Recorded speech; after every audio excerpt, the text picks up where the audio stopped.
चक्षुरुन्मिलितं येन तस्मै श्रीगुरुवे नमः। नमः ॐ विष्णुपादाय कृष्णपृष्ठाय भूतले श्रीमते भक्तिवेदान्तस्वामिन्निति नामिने। नमस्ते सारस्वते देवे गौरवाणी प्रचारिणे निर्विशेष शून्यवादी पाश्चात्यदेशतारिणे। जय श्री कृष्ण चैतन्य प्रभु नित्यानंद श्रीवासादि गौर भक्तवृंद। हरे कृष्ण कृष्ण कृष्ण हरे हरे, हरे राम राम राम हरे हरे। कृपया मेरे पीछे एक बार अनुवाद को दोहराइए। भगवान श्री कृष्ण ने कहा, किसी ब्रह्म बंधु का वध नहीं करना चाहिए, किंतु यदि वह आतताई हो तो उसे अवश्य मारना चाहिए। यदि सारे आदेश शास्त्र में हैं, ये सारे आदेश शास्त्र में हैं और तुम्हें इन्हीं के अनुसार कार्य करना चाहिए। तुम्हें अपनी पत्नी को दिए गए वचन भी पूरे करने हैं और तुम्हें भीमसेन तथा मेरी तुष्टि के लिए भी कार्य करना है। तो जैसा कि आप लोगों को पता है, जो लोग रेगुलरली आ रहे हैं, क्या कॉन्टेक्स्ट है यहाँ पर। महाभारत का युद्ध जो है ऑलरेडी समाप्त हो गया है और अश्वत्थामा ने बड़े ही क्रूरतापूर्वक सोए हुए 5 पांडवों के पुत्रों का वध कर दिया है। और फिर वो जैसे वध किया उसको समझ में आ गया कि मैंने कुछ गलत कर दिया है, तो वो वहाँ से भाग जाता है। और दुर्योधन भी, जो दुर्योधन की प्रसन्नता के लिए एक्चुअली वो ये कार्य करता है, लेकिन दुर्योधन भी जब उसको भी पता लगता है कि ये इस प्रकार का बहुत ही निर्दयी कुकर्म ये जो करके आया है, तो दुर्योधन भी उनको बड़े ही भर्त्सना करते हैं। तो अश्वत्थामा को अल्टीमेटली अर्जुन जो है पकड़ के और उसका वापस से पकड़ करके उसको लेके आते हैं द्रौपदी के सामने। और जब द्रौपदी के सामने लाते हैं, तो इससे पहले के श्लोकों में हम लोगों ने पढ़ा होगा कि द्रौपदी जो है वो किस प्रकार, क्योंकि द्रौपदी एक बहुत ही बड़ी भक्त है और स्त्री है, तो उसके हृदय में बहुत ही करुणा होती है। शास्त्रों में बताया गया है कि डिवोटीज़ की क्या क्वालिटीज़ हैं। तितिक्षवः कारुणिकः सुहृदं सर्वदेहिनां। तितिक्षवः अर्थात डिवोटीज़ जो हैं, भगवान के भक्त, बहुत ही सहनशील होते हैं। तितिक्षवः कारुणिकः अर्थात जिनके हृदय में बहुत करुणा है सभी जीवों के प्रति। तो यहाँ पर हम देख सकते हैं कि डिवोटीज़ की क्वालिटीज़ किस प्रकार द्रौपदी के हृदय से निकल के आ रही है। उसके 5 पुत्र थे और 5 पुत्रों का वध जो है बड़े ही निर्दयतापूर्वक अश्वत्थामा ने कर दिया। और वो जो वध करने वाला अपराधी था, इतने दुख में द्रौपदी होते हुए भी उसके सामने जब वो अपराधी आया तो गुस्से में नहीं है द्रौपदी, वो फिर भी माफ़ करने के लिए रेडी है।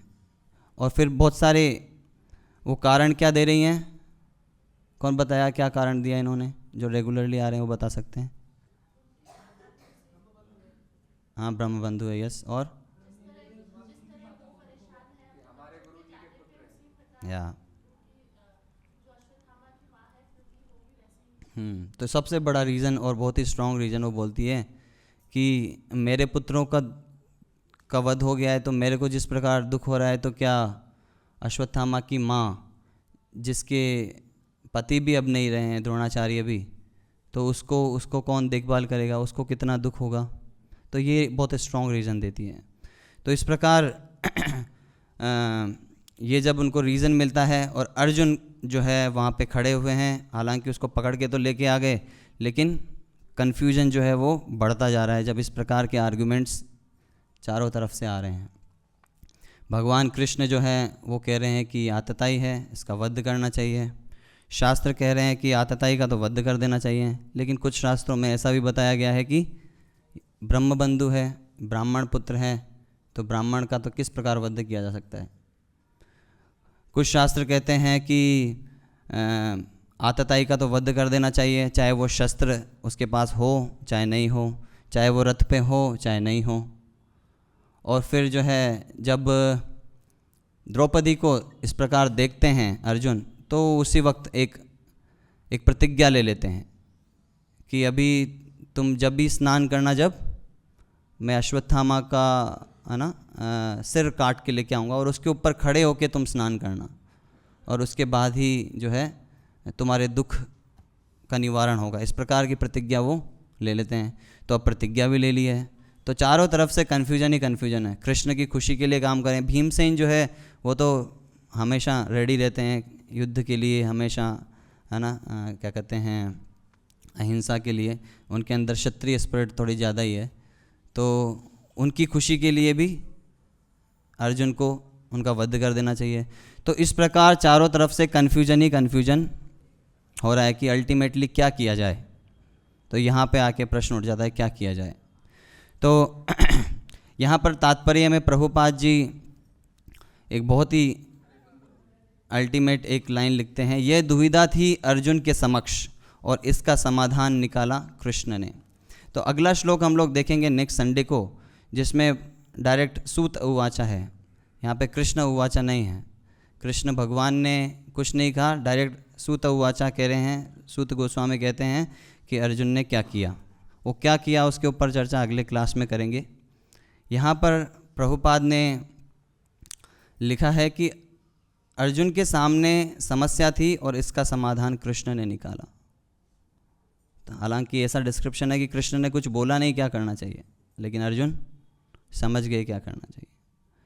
तो भगवान कृष्ण जो हैं श्रीमद् भगवद गीता में कहते हैं, सर्वस्य चाहम हृदय सन्निविष्टो मत्त स्मृतिर्ज्ञानम अपोहनम च वेदैश्च सर्वैरहमेव वेद्यो वेदांतकृत वेद विदेव चाहम। सर्वस्य चाहम हृदय सन्निविष्टो, अर्थात मैं सभी के हृदय में विद्यमान हूँ।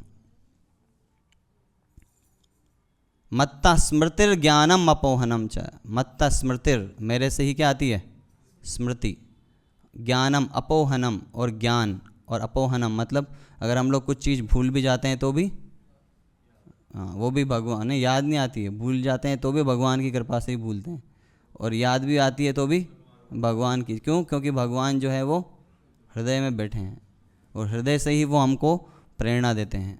वेदैश्च सर्वैर अहमेव वेद्यो, सभी वेदों को अध्ययन करने के बाद केवल मुझे ही जाना जाता है। वेदांतकृत वेद विदेह चाहम, मतलब मैंने ही सभी वेदों की रचना की है।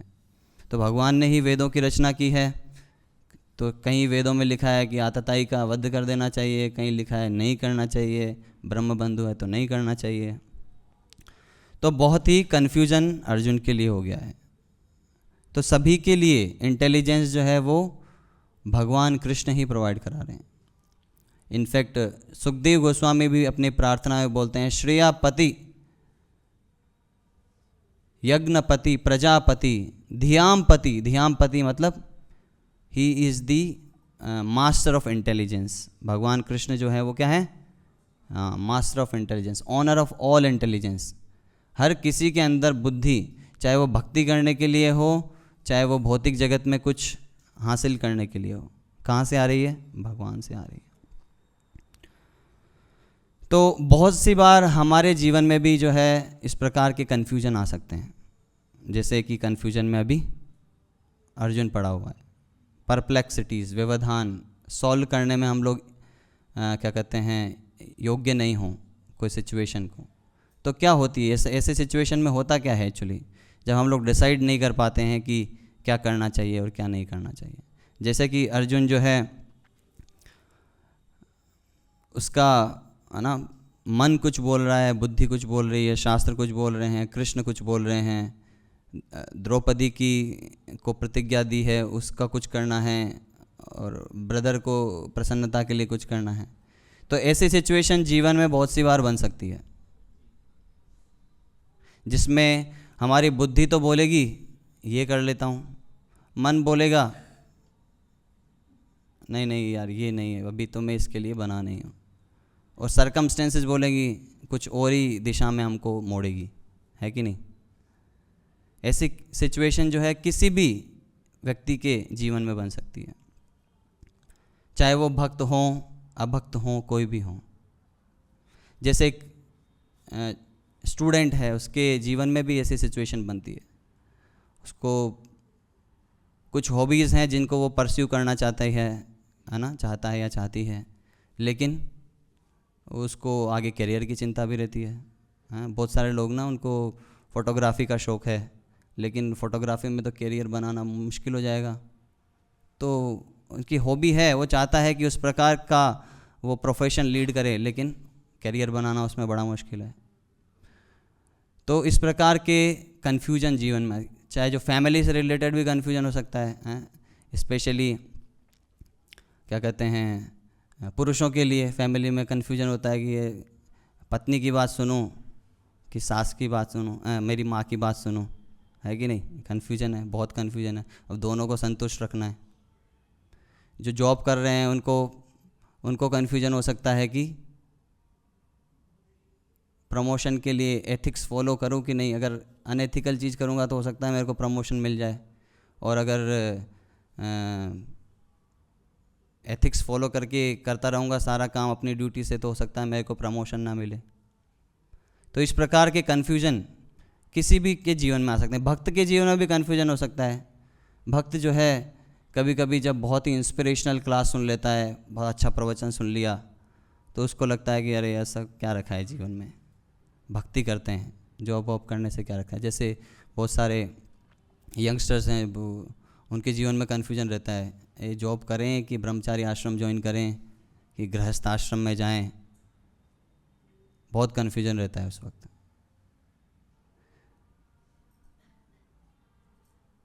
कभी हम लोग कोई ऐसी क्लास सुन लेते हैं कि दान करना चाहिए, तो हमको दान करने का मन करता है। कभी हम लोगों को क्या कहते हैं, कोई ऐसी क्लास सुन ले कि बहुत अच्छे से जप करना चाहिए, भगवान का नाम ही जो है इस कलयुग में हम लोगों की पार लगा सकता है, तो हम लोग जप करने के लिए बहुत एंथुजियास्टिक हो जाते हैं, है कि नहीं। कभी सेवा के लिए एंथुजियास्टिक हो जाते हैं, तो हमेशा ऊपर नीचे ऐसा चलता रहता है हम लोगों का। तो ऐसा नहीं है कि ये कन्फ्यूजन हम ही को ही आता है, नहीं। शास्त्रों में ऐसे बहुत सारे एग्जाम्पल हैं जिसमें बड़े बड़े भक्तों को कन्फ्यूजन हो जाता है, सेवा से रिलेटेड ही, किस प्रकार सेवा की जाए भगवान की, ये भी कन्फ्यूजन हो सकता है। जैसे कि श्रीमद् भगवत गीता में अभी अर्जुन को यहाँ पे कन्फ्यूजन हुआ, इससे पहले भी कन्फ्यूजन हुआ था जब भगवत गीता सुनाई गई थी। भगवत गीता जब सुनाई गई थी उससे पहले अर्जुन को यह कन्फ्यूजन हो गया था कि अरे लड़ाई करनी है कि नहीं करनी है, क्षत्रिय धर्म निभाऊं कि मैं अपने परिवार का धर्म निभाऊं, कुल का वंश धर्म निभाऊं। तो अर्जुन कहते हैं श्रीमद् भगवत गीता के 2nd चैप्टर में, अर्जुन उवाच कथम भीष्ममहं संख्ये द्रोणं च मधुसूदन इषुभिः प्रतियोत्स्यामि पूजा हर्वरिसूदन। हे शत्रु हंता, हे मधुसूदन, मैं युद्ध भूमि में किस तरह भीष्म तथा द्रोण जैसे पूजनीय व्यक्तियों पर उलटकर बाण चलाऊं, है ना। यही कन्फ्यूजन है इसका। भगवान आप लड़ने के लिए बोल रहे हैं, तो लड़ कैसे सकता हूँ मैं, ये तो मेरे गुरुजन हैं, ये मेरे भाई हैं, एक तुच्छ शासन के लिए जो कि कितने दिनों तक हमारे साथ रहेगा ये भी पता नहीं है, तो कैसे मैं इसके लिए अपने गुरु और अपने ब्रदर्स का वध कर सकता हूँ। नहीं प्रपश्यामि ममाप्नुद्यात् यच्छोकमुच्छोषणमिन्द्रियाणाम् अवाप्य भूमावसन् पत्नमृद्धं राज्यं सुराणाम् अपि चाधिपत्यम। मुझे ऐसा कोई साधन नहीं दिखता जो मेरी इंद्रियों को सुखाने वाले इस शोक को दूर कर सके। इतनी ऐसी हालत हो गई अर्जुन की। स्वर्ग पर देवताओं के अधिपत्य की तरह इस धन धान्य संपन्न सारी पृथ्वी के निष्कंटक राज्य प्राप्त करने में भी इस शोक को मैं दूर नहीं कर सकूंगा। वो बोल रहे हैं कि अगर बाई चांस मेरे को मिल भी गया पूरा राज्य तो भी मैं इस शोक को दूर नहीं कर सकूंगा जिस सिचुएशन में आपने मेरे को डाल दिया है। इसके अलावा भी और भी बहुत सारे शास्त्रों में हम लोग अलग अलग, ये जैसे श्रीमद् भगवद गीता में ये एग्जाम्पल है, श्रीमद् भागवतम में ये एग्जाम्पल है जो आज का श्लोक है। उसके अलावा महाभारत में धर्मराज युधिष्ठिर के सामने भी एक इस प्रकार का व्यवधान आ जाता है। जब महाभारत का युद्ध चल रहा था और क्या कहते हैं, भगवान कृष्ण कहते हैं कि अगर द्रोणाचार्य का वध करना है तो उनके पिताजी को शोक में डालना पड़ेगा।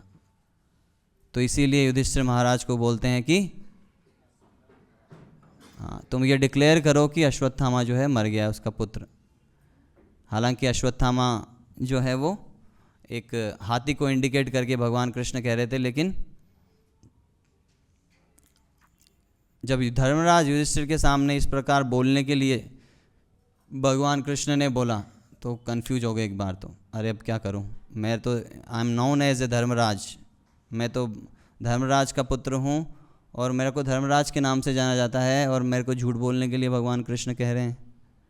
तो वहाँ पर वापस कन्फ्यूजन हो गया कि बोलना चाहिए कि नहीं बोलना चाहिए। रामायण में भी एक एग्जाम्पल आता है इसका, भरत को लेके।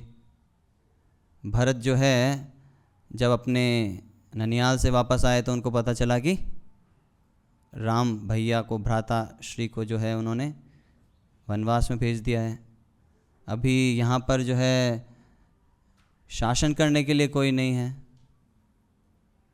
और ये जो राजगद्दी है वो तो एक्चुअली में मेरे ज्येष्ठ भ्राता के लिए है, लेकिन ये मेरे को अपॉर्चुनिटी मिल रही है, मेरे को जो है एक तरीके से इस प्रकार की सिचुएशन में आ गया कि अभी राजगद्दी पे कोई है भी नहीं और मैं इसके लायक भी नहीं हूँ, और एक्चुअली में भगवान श्री राम जो हैं उनके लिए ये पोजीशन है।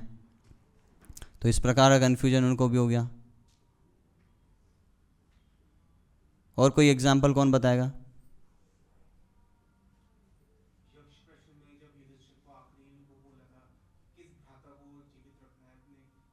या वेरी नाइस, गुड एग्जाम्पल। इसके अलावा भी श्रीमद् भागवतम में ऐसे और भी एग्जाम्पल हैं, जैसे ध्रुव महाराज का एग्जाम्पल है। ध्रुव महाराज ने घोर तपस्या की, किसके लिए?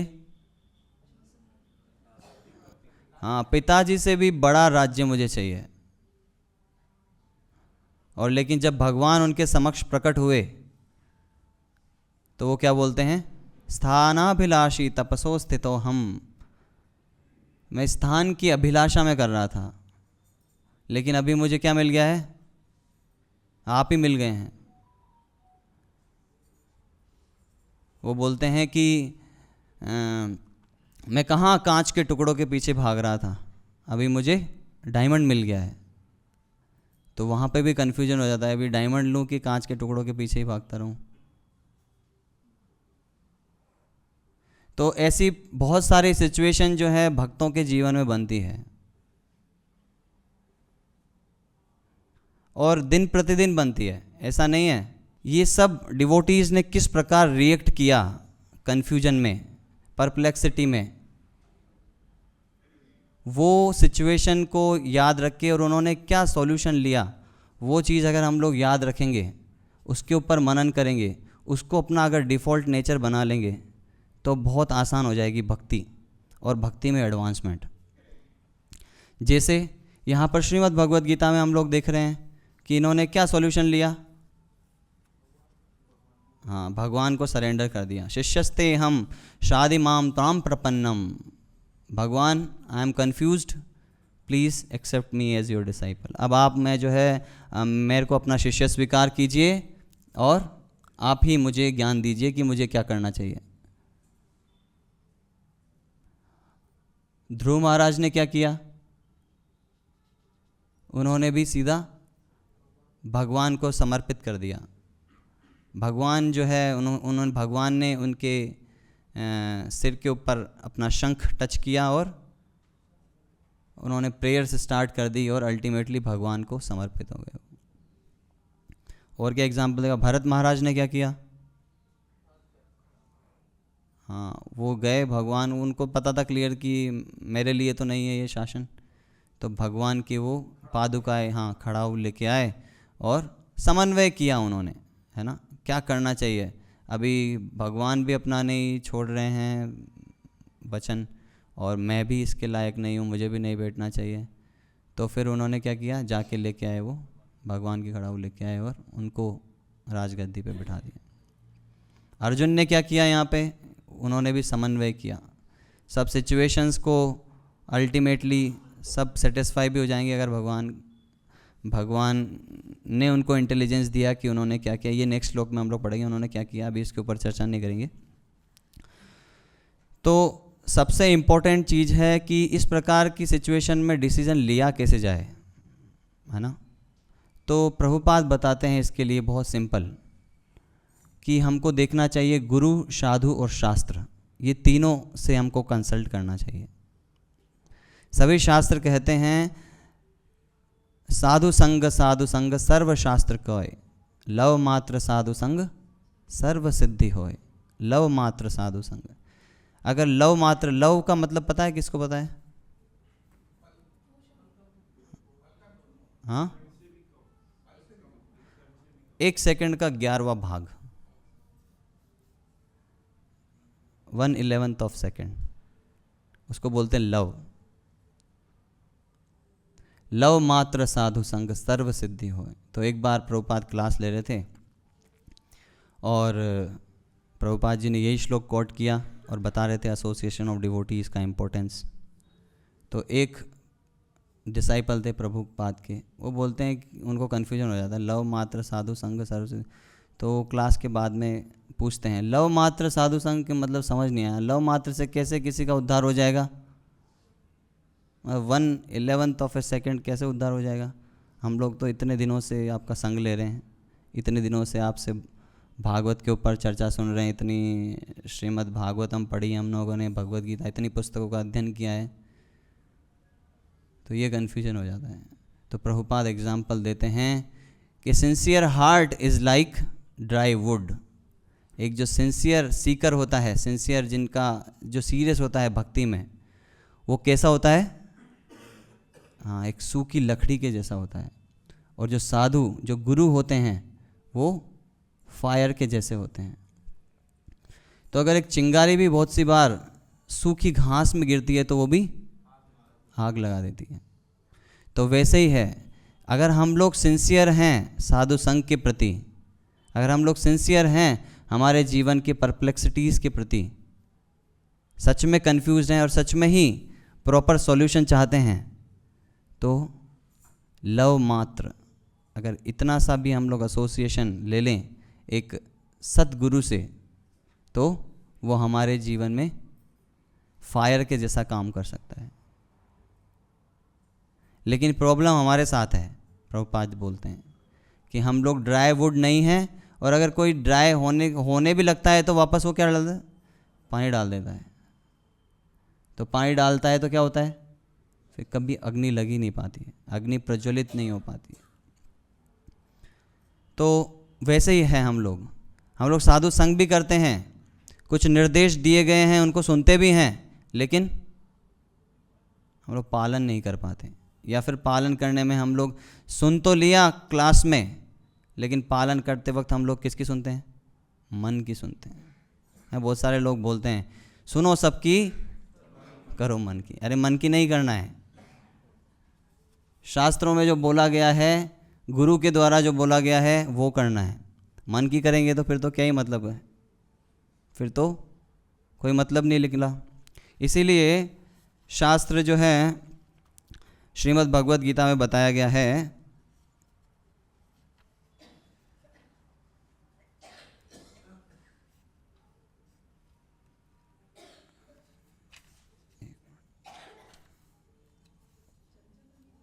नहीं, यह शास्त्रम विधिम उत्सृज्य वर्तते कामकारतः न स सिद्धिम अवाप्नोति न सुखम न पराम गतिम। जो शास्त्रों के आदेशों की अवहेलना करता है और मनमाने ढंग से कार्य करता है, उसे न तो सिद्धि न सुख न ही परम गति की प्राप्ति हो पाती है। यश शास्त्र विधिम उत्सृज्य, जो शास्त्र विधि का पालन नहीं करता, वर्तते कामकारतः है, और अपने हिसाब से ही अपने मनमाने ढंग से कार्य करता है, तो क्या होता है, न स सिद्धिम अवाप्नोति, उसको किसी भी प्रकार की सिद्धि, वो किसी परफेक्शन के ऊपर नहीं पहुंच पाता। न सुखम न पराम गतिम, और नहीं उसकी गति हो पाती है, नहीं वो कभी सुख प्राप्त कर पाता है। इसीलिए भगवान कृष्ण कहते हैं अगले श्लोक में, तस्माच्छात्रम प्रमाणम ते कार्या कार्य व्यवस्थितो ज्ञात्वा शास्त्र विधानोक्तम कर्म कर्तुम अर्हसि। अतएव मनुष्य को यह जानना चाहिए कि शास्त्र के विधान के अनुसार क्या कर्तव्य है और क्या अकर्तव्य है। उसे ऐसे विधि विधानों को जानकर कर्म करना चाहिए जिससे वह क्रमशः ऊपर उठ सके। तो ये इम्पोर्टेंट है। पहली बात तो साधु संग करना और शास्त्रों का अध्ययन करना। शास्त्रों का अध्ययन जो है हम लोग कभी भी खुद से करेंगे तो सही से नहीं समझ पाएंगे, इसीलिए रेगुलरली श्रवण और अध्ययन दोनों साथ में होना चाहिए। ये जो शास्त्र हैं अगर हम लोग खुद से पढ़ेंगे तो हम लोग कुछ अलग कंक्लूजन पे पहुंच जाएंगे, अपने अनुसार समझ लेंगे, तात्पर्य देते हुए तात्पर्य को भी अपने अनुसार समझ सकते हैं। हालांकि तात्पर्य जो है पूरा क्लियर कर देते हैं, लेकिन फिर भी जब तक हम लोग प्रैक्टिकली उसको सुनेंगे नहीं तब तक हम लोगों को कन्फ्यूजन रहेगा। इसीलिए अध्ययन और श्रवण दोनों साथ में होना चाहिए। इनफैक्ट यहाँ पर बताया, एक और आप श्लोक देखेंगे 2nd चैप्टर में श्रीमद् भगवद गीता में बताया गया है कि जब वो सरेंडर कर देते हैं और जब भगवान श्रीमद् भगवद गीता बोलने लग जाते हैं तो 2nd चैप्टर में वापस अर्जुन को कन्फ्यूजन हो जाता है।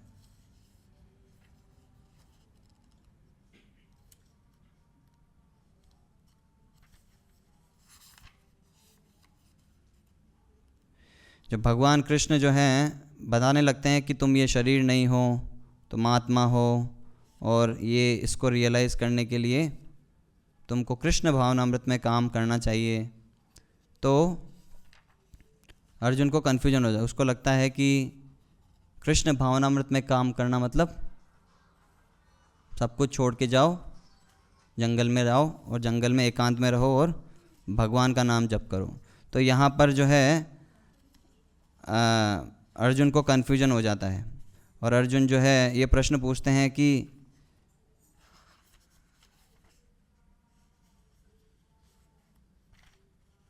एक मिनट, हाँ,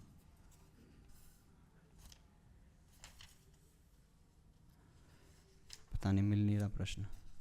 व्यामिश्रेण वाक्येन, वो पूछते हैं कि भगवान आप एक तरफ से तो बोल रहे हैं कि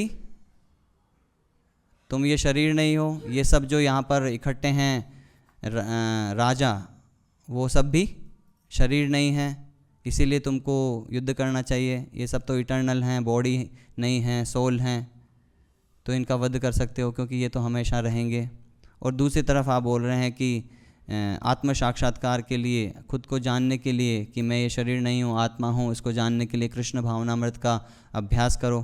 तो अर्जुन को कन्फ्यूजन हो जाता है कि कृष्ण भावनामृत मतलब कहीं जाके एकांत में भगवान का स्मरण करना। तो वह एकांत में भी जाना है और युद्ध करने के लिए आप प्रेरित भी कर रहे हैं, तो दोनों में कन्फ्यूजन हो जाता है। तो फिर वापस वो प्रश्न पूछते हैं। तो ये भी बहुत इम्पोर्टेंट है। जब हम लोगों को बहुत सी बार हम लोग साधु संग करते हैं, समर्पित होने का प्रयास करते हैं, तो समर्पित होने के पश्चात भी कन्फ्यूजन ऐसा नहीं है कि सारे ख़त्म हो जाएंगे, कन्फ्यूजन हमेशा जीवन में आते रहेंगे। तो दोबारा जो है आके प्रश्न हमको करना चाहिए। जो भी हमारी क्या कहते हैं डाउट्स हैं, जो भी हमारे जीवन में सिचुएशन बन रही है, उसको किसी साधु से, सीनियर भक्त से, जिससे भी आप संपर्क में हैं, उनसे आपको आके डिस्कस करना चाहिए और एक शास्त्र प्रमाण के साथ में जीवन में आगे बढ़ने का प्रयास करना चाहिए। और जब हम लोग रेगुलरली इस प्रकार अभ्यास करेंगे तो फिर कोई कन्फ्यूजन नहीं रहेगा। जैसे गोपियां हैं, उनको कोई कन्फ्यूजन नहीं है, भगवान कृष्ण ने बुलाया है, भगवान कृष्ण के आनंद के लिए उन्होंने किसी भी लाज लज्जा की परवाह नहीं की और तुरंत वो सब कुछ छोड़ के भगवान कृष्ण के पास चली गई। तो उनका बाय नेचर वो बन गया, डिफ़ॉल्ट सेटिंग हो गई उनके अंदर। तो इसीलिए भगवान कृष्ण जो है उनको जब वो आती हैं तो उनको बोलते हैं, क्या बोलते हैं,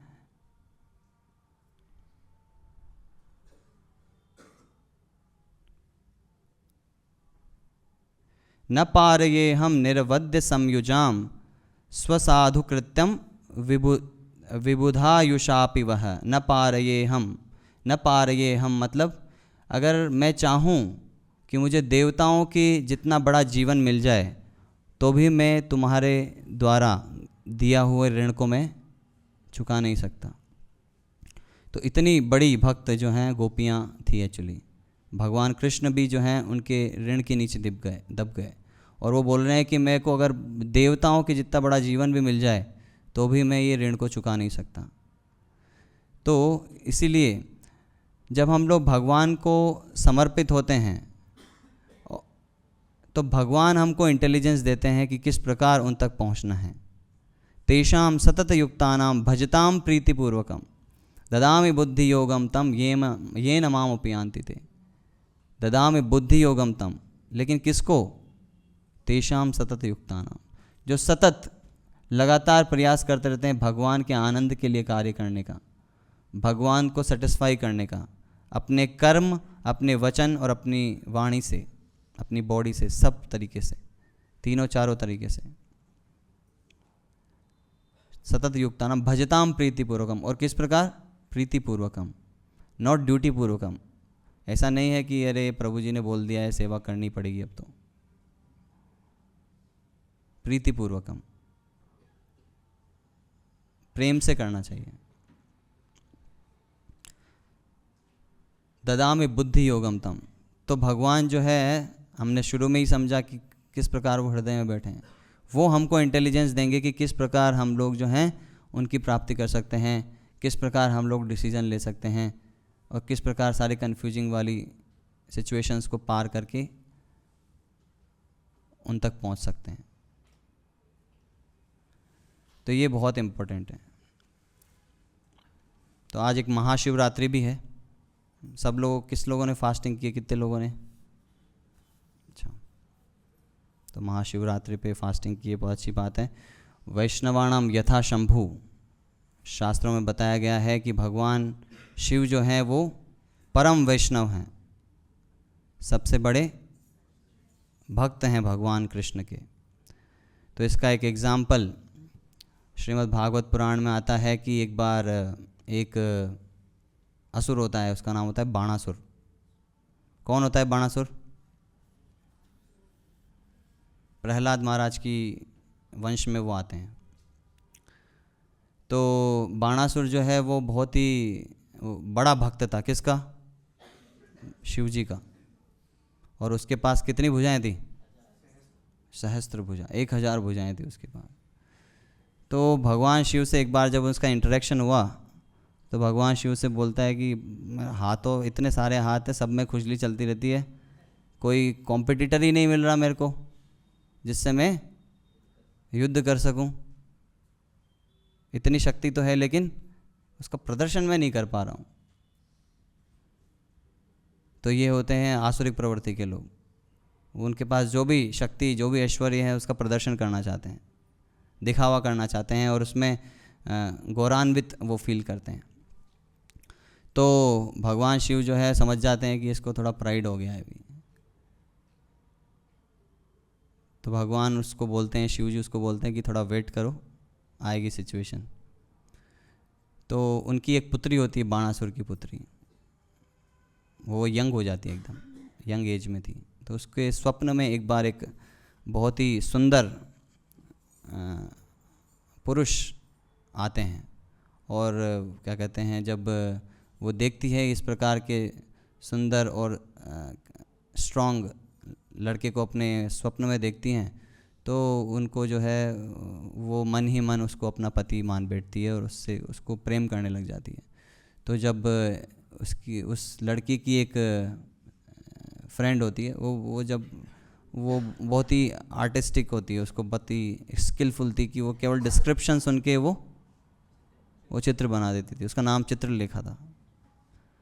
तो फिर क्या कहते हैं, वो बनाती है और वो समझ जाती है कि ये तो कौन है, अनिरुद्ध है। अनिरुद्ध कौन है? हाँ, भगवान कृष्ण के पोते हैं, प्रद्युम्न के पुत्र। तो फिर जो है वो समहाउ अदर अरेंज करती है कि वो प्रद्युम्न को अपने महल में बुला लेती है। उनके किचन में कुछ होता है ना,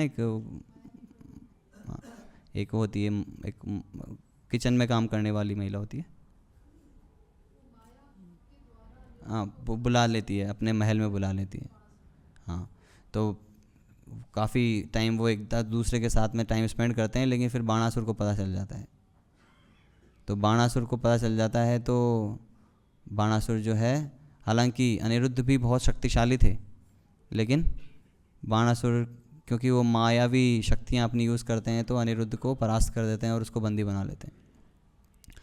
तो फिर भगवान कृष्ण को और बलराम जी को जब पता चलता है तो युद्ध के लिए आ जाते हैं। तो उस वक्त जो है बाणासुर याद करते हैं किसको? शिव जी को याद करते हैं कि आज तो टाइम आ गया, आप हेल्प करो। तो उस वक्त जो है भगवान शिव का और कृष्ण का आमना सामना हो जाता है। तो ऐसा नहीं है कि भगवान शिव के और कृष्ण के बीच में कोई शत्रुता है, लेकिन ये एक दिव्य लीला थी जिसके माध्यम से भगवान शिव जो है अल्टीमेटली वो सरेंडर कर देते हैं। और बाणासुर को भी बोलते हैं कि भाई देखो, ये तो भगवान शिव कृष्ण हैं, ये तो मेरे भी मास्टर हैं और हम इनसे तो जीत नहीं पाएंगे, इसीलिए बेस्ट क्या है, दोनों ही समर्पित हो जाएं। क्योंकि बाणासुर के भी सारे हाथ कट चुके होते हैं, है ना, 4 भुजाएं रह जाती हैं मात्र, छिन्न में कट चुकी होती है। तो और शिव जी बोलते हैं कि तुम भी लड़ने के योग्य नहीं हो, मेरे तो सामना ही भगवान कृष्ण से हो रहा है। तो फिर अल्टीमेटली वो दोनों सरेंडर कर देते हैं। तो भगवान शिव जो हैं भगवान के परम वैष्णव हैं, और वो क्यों सरेंडर कर पाए? उनका ईगो तो बीच में नहीं आया, क्योंकि वो हमेशा कैलाश में भगवान के ऊपर ध्यान लगाते हैं, हमेशा भगवान के ऊपर मेडिटेट करते रहते हैं, अपने स्वामी के ऊपर मेडिटेट करते रहते हैं, किस प्रकार उनकी सेवा की जा सकती है, किस प्रकार, है ना, उनके आदेश की पालना की जा सकती है, इसके ऊपर वो हमेशा ध्यान लगाते रहते हैं। तो उसी तरीके से अगर हम लोग भी रेगुलरली, अतः श्री कृष्ण नाम आदि न भवेद ग्राह्यम इंद्रिय सेवन मुखे ही जिह्वादो स्वयमेव स्फुरत्यदः। अतः श्री कृष्ण नाम आदि, भगवान श्री कृष्ण के नाम आदि, नाम, गुण और लीला, इसके ऊपर ध्यान लगाया था। श्री कृष्ण नाम आदि न भवेद ग्राह्यम इंद्रिय है, क्योंकि हम लोग जो हैं अभी हम लोगों के सेंसेस जो है प्यूरिफाइड नहीं है, शुद्ध नहीं है, पूरा कंटेमिनेटेड है। हम लोगों का मन जो है कंटेमिनेटेड है, काम, क्रोध, लोभ, वासना हम लोगों के हृदय में है, एक थिक लेयर जमी हुई है। तो अगर हम लोग भगवान कृष्ण के गुण, रूप, लीला आदि का चिंतन, स्मरण करेंगे तो सेवन मुखे ही जिह्वा दो। और कैसे करेंगे? जिह्वा से सबसे पहले स्टार्ट करके। प्रभुपाद कहते हैं कि सभी इंद्रियों को अगर किसी को कंट्रोल करना है तो सबसे पहले उसको जिह्वा को कंट्रोल करना पड़ेगा। और जिह्वा को कंट्रोल कैसे किया जा सकता है? या रोज़ भगवान का नाम जप करके, हरि नाम जप करके। और कानों का यूज़ करना है हमको भगवान की कथा श्रवण करने। तो जब हम लोग इस प्रकार रेगुलरली भगवान शिव के जैसे, कैलाश जाने की ज़रूरत नहीं है, वो तो कैलाश इसीलिए चले गए क्योंकि उनको कोई डिस्टर्बेंस नहीं चाहिए, वहाँ पे जाके आराम से भगवान का चिंतन करते रहते हैं। लेकिन हम लोगों की तो इतनी शक्ति नहीं है, तो हमको घर में ही चिंतन करना है। स्थाने स्थिता श्रुतिगताम तनुवाक मनोभीर स्थाने स्थितः, जहाँ पर भी हैं हम लोग वहाँ पर बैठ के भगवान का नाम जप करें, वहीं पर बैठ के भगवान की कथा के बारे में श्रवण करें, भगवान के गुण और लीलाओं का चिंतन मनन करें, जिह्वा से स्टार्ट करके मन तक लेके जाएं। तो फिर उससे क्या होगा, जिस प्रकार भगवान शिव इस प्रकार की सिचुएशन में सरेंडर कर पाए, उसी तरीके से हम लोगों की सिचुएशन में भी जब भी इस प्रकार की कोई कन्फ्यूजिंग स्टेट आएगी, अगर हम लोगों ने अच्छे से मनन चिंतन श्रवण किया है तो हम लोग हमेशा हमारी भक्ति के फेवर में डिसीजन ले पाएंगे। मन के फेवर में, मन को क्या अच्छा लगेगा, पत्नी को क्या अच्छा लगेगा, रिलेटिव्स को क्या अच्छा लगेगा, उसके फेवर में डिसीजन नहीं लेंगे। अगर उसका श्रवण किया है, बहुत उसके ऊपर मनन किया है, तो उसके फेवर में डिसीजन लेंगे। भगवान कृष्ण के ऊपर चिंतन मनन किया है तो उसके फेवर में डिसीजन लेंगे। सिंपल है। आज हम लोग भौतिक जगत में आगे बढ़ने के लिए, पैसा कमाने के लिए, प्रमोशन के लिए, अच्छे घर बनाने के लिए, अच्छी गाड़ी खरीदने के लिए क्यों हम लोग इतने एंथुजियास्टिक हैं? क्योंकि खूब श्रवण किया है उसका, खूब चिंतन किया है उसका। बचपन से ही हमको चाबी भर दी गई है। खुश रहने का तरीका मतलब ज़्यादा पैसा कमाना, ज़्यादा अच्छी पोजीशन और पावर पे जाना, ज़्यादा अच्छी बड़ी गाड़ी होना, ज़्यादा अच्छा बड़ा घर होना।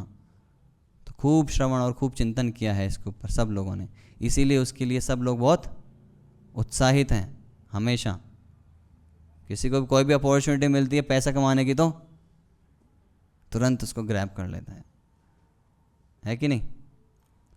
उसी तरीके से अगर हम लोग यहाँ पे श्रवण चिंतन करेंगे, अध्ययन करेंगे, गुरु से सुनेंगे स्पेशली, तो जब भी कोई अपॉर्चुनिटी मिलेगी हम लोग तुरंत भक्ति के लिए अग्रसर हो जाएंगे। उसमें मन की हमारी नहीं चलेगी। तो ये बहुत इम्पोर्टेंट चीज़ है। किसी का कोई प्रश्न है? किसी का कोई प्रश्न है तो पूछ सकते हैं। ग्रंथराज श्रीमद् भागवतम की जय, श्रील प्रभुपाद की जय।